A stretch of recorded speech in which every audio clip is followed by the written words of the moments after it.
I'm your host, Riri. Welcome to Reimagining Life from Pain to Purpose, where you'll find a community focused on resilience and perseverance, sharing untold stories of hope and rebuilding while dealing with major life interruption. This podcast is made by and for people in the process of reimagining their lives.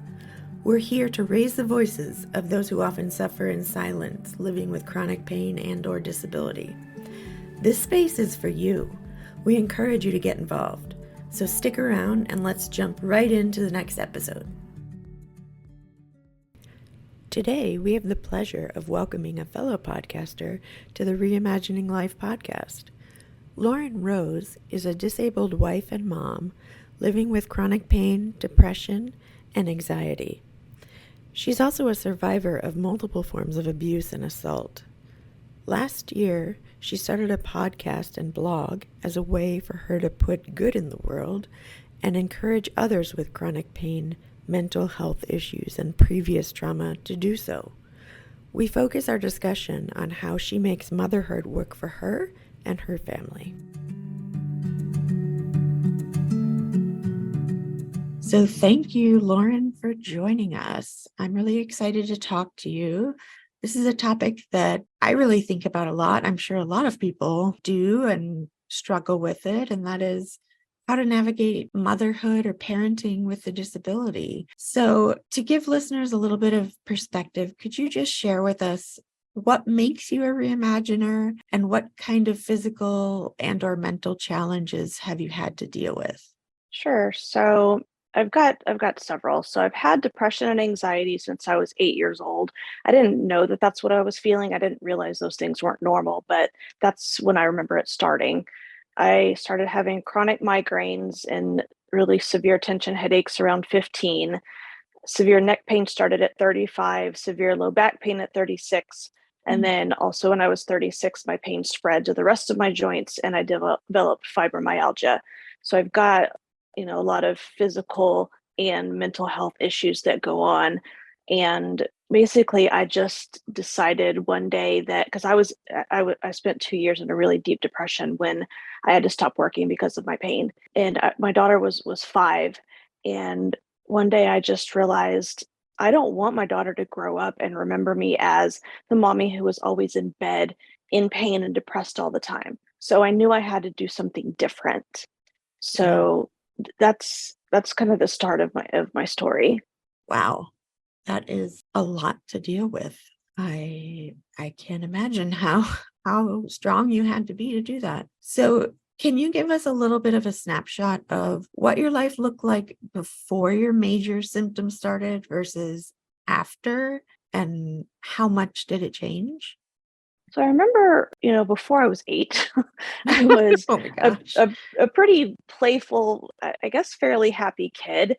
And after my parents put me in an accelerated school, so I could, study more and learn a lot more than the quote unquote regular classes.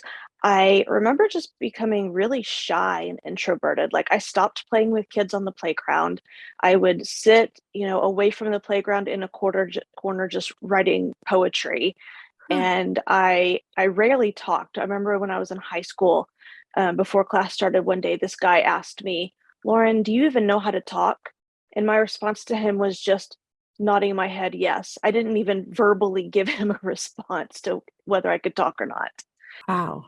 So, before my migraines, I was really focused on school. It was really easy to concentrate and to get all my schoolwork done. And then, of course, if you know what it's like to have a migraine or a bad headache, it's really difficult to concentrate and think. I started becoming like I was unworthy. I remember when my now husband and I were dating, and I was just having daily migraines, and I was, grumpy, and I was in bed a lot. And I used to say to him something to the effect of, "You really should go find another girlfriend. You should go find another girlfriend who doesn't have these kind of problems." And I said that to him over and over. And finally, one day he said, "Lauren, I really don't like it when you say that. I'm here because I'm making a choice to be with you. I don't care that you have this pain issue. I'm here because I want to be." And that really struck me. And I never said that again. Um, also with my migraines, at two different jobs, I had to go on short-term disability because of them. One time I ended up in a 4-week inpatient hospital in a pain recovery program, away from Mm. my family, away from my job. And as far as the body pain goes, I used to work a full-time job.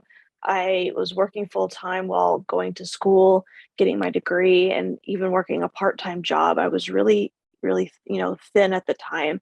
After I had to stop working, I became even more sedentary. I gained weight. I had to choose not to have a second child, which was devastating and heartbreaking for Mm. me.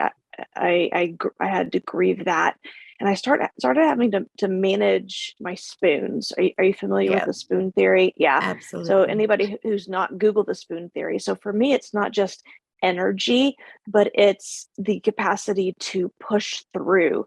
I can Mhm. push through for a day, 2 days, maybe 3 days, but there comes a point where the longer the severe pain goes on, the less ability one has to push through. Mhm. So if I push through for a couple of days, like I'm going out of town this weekend, I'm going to have to push through to be with my biological family and enjoy myself. But when I get home, I'm going to have to rest for several days because I'm Right. going to overdo it. So those are the kinds of things that I have to do and think about now ever since, my chronic pain in my body started. Wow, that's a lot. And I don't know if it's the same for you. For me, when I try to push through and sort of make myself try to do something that I really want to do, often it kind of catches up to you and kicks your butt even Oh harder yeah. at the other end. Oh So, yeah, a couple of years ago, I went to meet my birth family for the first time, and I was going to my cousin's wedding, and I mean, I was on extra pain meds. I was, doing everything I could, and I pushed and pushed and pushed, and when I got home, I spent 6 straight days in bed recovering. mm, So it definitely catches up to me. yeah. Wow, that's so hard. Okay, that really leads into my next question. So, as someone with many self-care needs, I assume that you have over the years learned how to manage yourself and your needs. How have you been able to make motherhood work for you? So one thing is, talking to my daughter and, my family about my anxiety, my depression, my pain. I've had a chronic pain of some sort since my daughter was born, since way before Mhm. she was born. So it's a frequent conversation. Um, it just in daily life, I used to read her this book called Why Does Mommy Have to Hurt? And it's specifically for fibromyalgia, but I would just insert my own, illnesses in there when I Mhm. was reading it to her. And I'll talk about to her when I'm having an anxiety attack. I will, talk to her when I'm, playing with her or doing something, and my pain starts to get really bad. So just she completely, as far as a 10-year-old can, understands the things that I go through, and she's very empathetic and compassionate.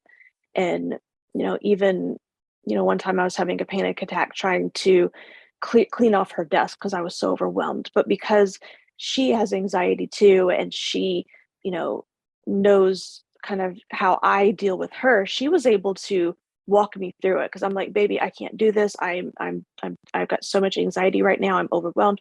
And she just took my hand and she's like, okay, mommy, we're gonna do one thing at a time. We're just gonna start here at the corner and we're just gonna clean off one little thing at a time. Oh So my gosh, just, that's beautiful. I know, and it was just so helpful.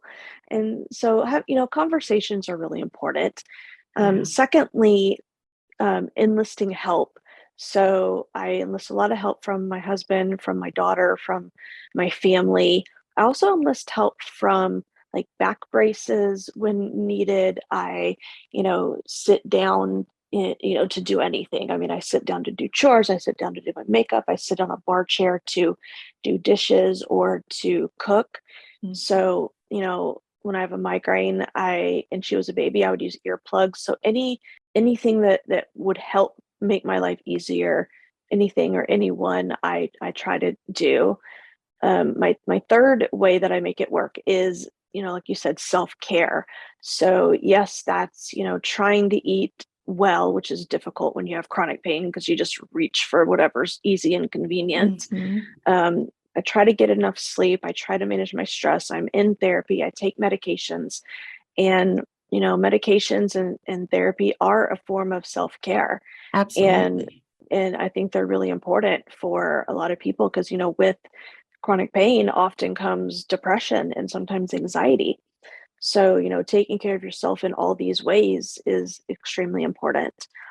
And the fourth way that I manage motherhood, and I think is the most important, is just being present. Mm. So even if I can only play with my daughter for 15 minutes, that's all she needs. She's okay. I modify how I play with her. Sometimes I lie on her bed and she moves all the Barbies, but I just do the voices for my characters. Or we'll play a game, a board game, and I'll lie on the couch and she'll move my little character. She'll, spin the little wheel or roll the die. She doesn't care. She just cares that I'm giving her that quality time and that attention. So, same with the rest of my family. They just care that I'm as present as I can be. I have to take a lot of breaks when we have family over or when I'm visiting them, and I'll sit out a few rounds of card game or whatever we're playing to go rest or go take medication or whatever I need to do. Mhm. And then I'll come back and just be present again as best I can. Wow.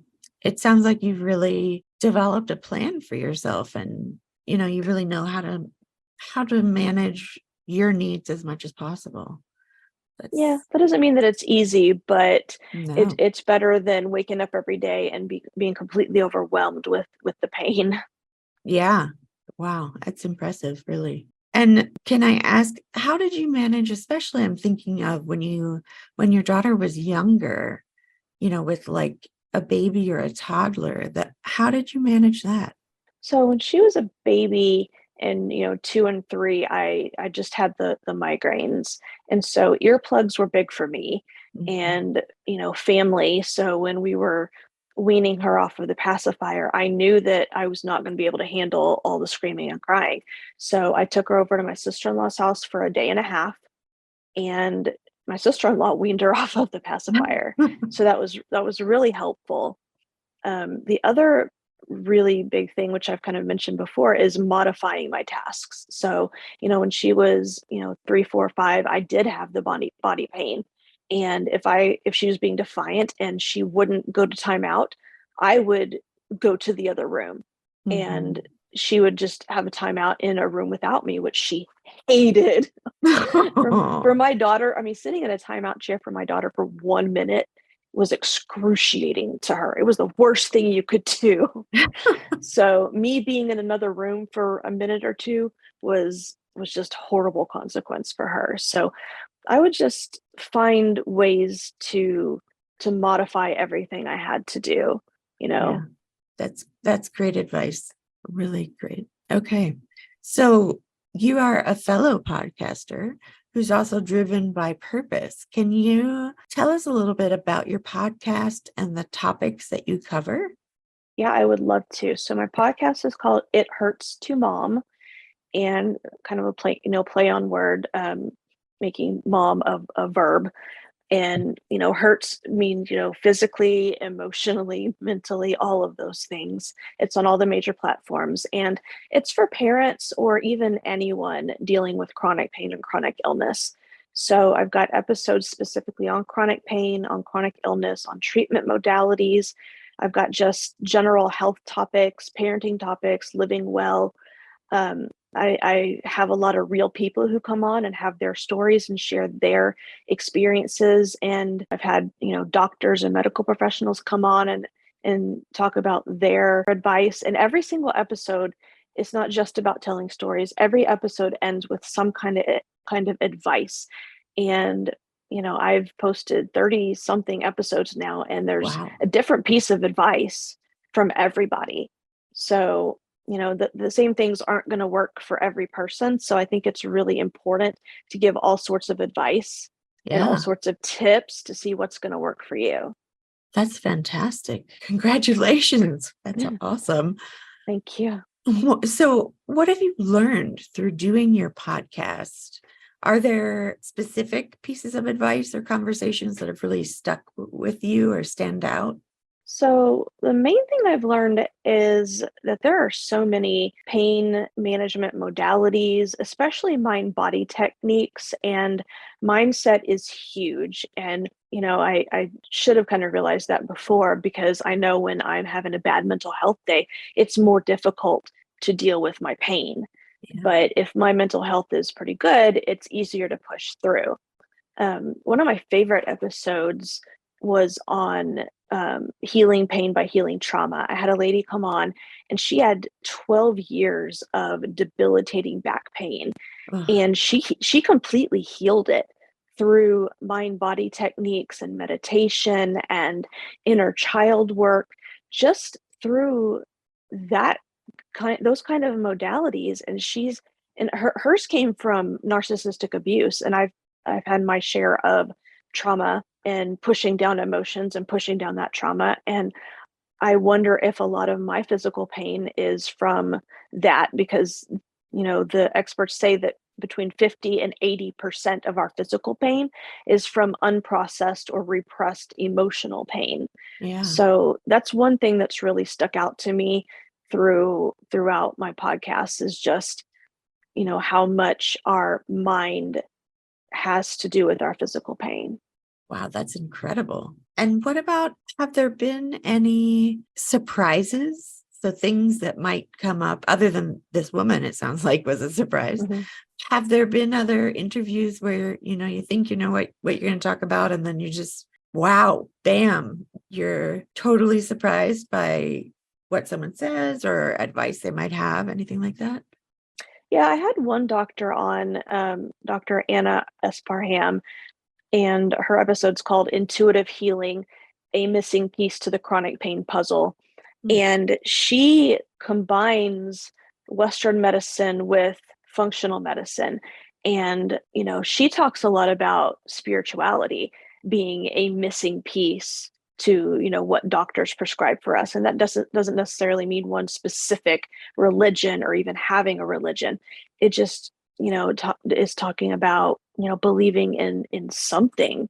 Yeah. And she incorporates that into her coaching and her practices. And she actually got away kind of from the Western medical field in a lot of ways because it wasn't solving people's problems. The Western medicine is all about covering up the symptoms and not Right. getting to the root of the problem. So I thought that was interesting to hear from a doctor. Very. Absolutely. Okay. So I've listened to several of your episodes and I really enjoyed them too. Oh, thank There you. was one that I found particularly powerful in one of your recent episodes that was on the discussion of the relationship with our illness or our pain. What can you share with us about what you learned in that one? So this lady, David Joy Gauss, she came on and talked about how she's had rheumatoid arthritis since she was 14, and she named her arthritis. She named it Arthur, and for her, her life has been about having a relationship with Arthur as opposed to it being her identity. And I loved that episode too because especially in the beginning, my first few years of having, chronic pain, and even in my years of migraines, feeling like my pain was my identity. That's really all I was about because it's in so much control of my life a lot of times. Yeah. And, I read a book, I can't remember what it's called right now, but it's an anxiety book for children. And it talked about naming your amygdala so that you could separate your anxiety from your identity. And so my daughter and I did that. We named our amygdala, aka our anxiety trigger, source. And, like when my daughter's mad, like she's not allowed to say shut up. That's just a bad word to me. I think it's so disrespectful.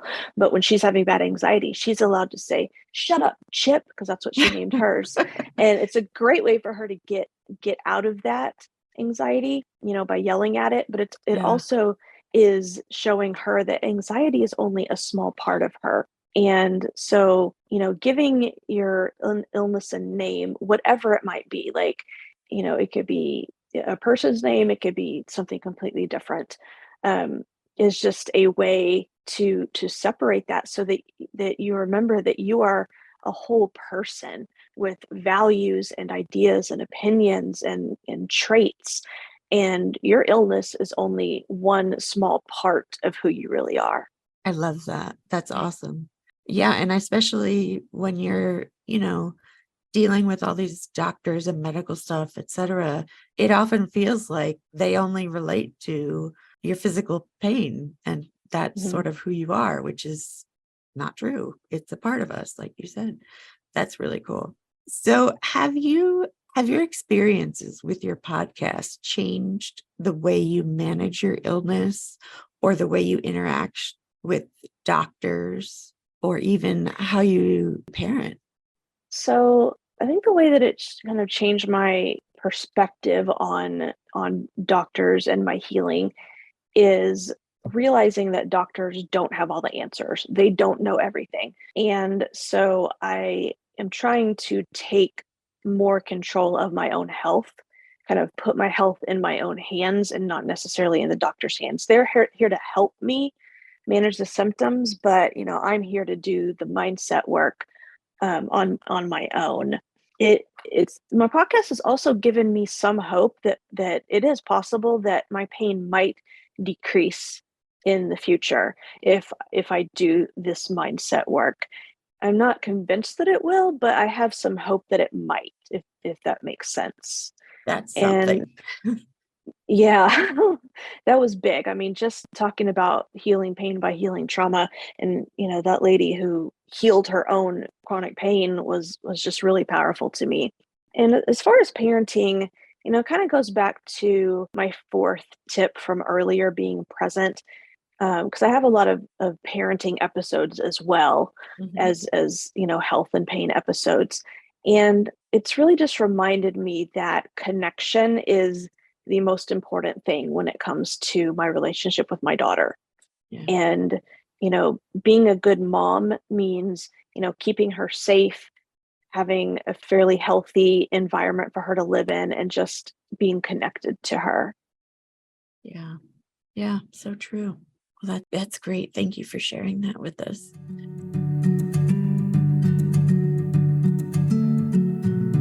Now we've come to our rapid fire 5 for 5 questions. Please answer honestly and quickly, whatever comes to mind. So, what's your favorite sound? My daughter's laugh. Yeah, that's a good one. What's your favorite word? Love. Mm. What's your favorite guilty pleasure? um Eating chocolate truffles. That is enjoyable. And what's something you've learned that you wish other people would understand? That everybody is going through something and has their own story, so we have no place to judge them. Yes, I totally agree. And the last question is, what advice would you give to an 18-year-old you? Speak up for myself, be more assertive, and don't just try to people please and let others walk all over me. Mhm. That's great. Well, thank you so much for sharing. Is there anything else you'd like to add or share with us? No, I just really encourage people to take control of their own health. And if you've had some kind of emotional or traumatic um, issue in your life and you have chronic pain, try to look into that connection between your suppressed emotions and your physical pain. Yeah, that's very wise. Well, thank you so much for joining us. I really enjoyed our conversation, and I think what you're doing is amazing and awesome. Thank you so much. That's very kind.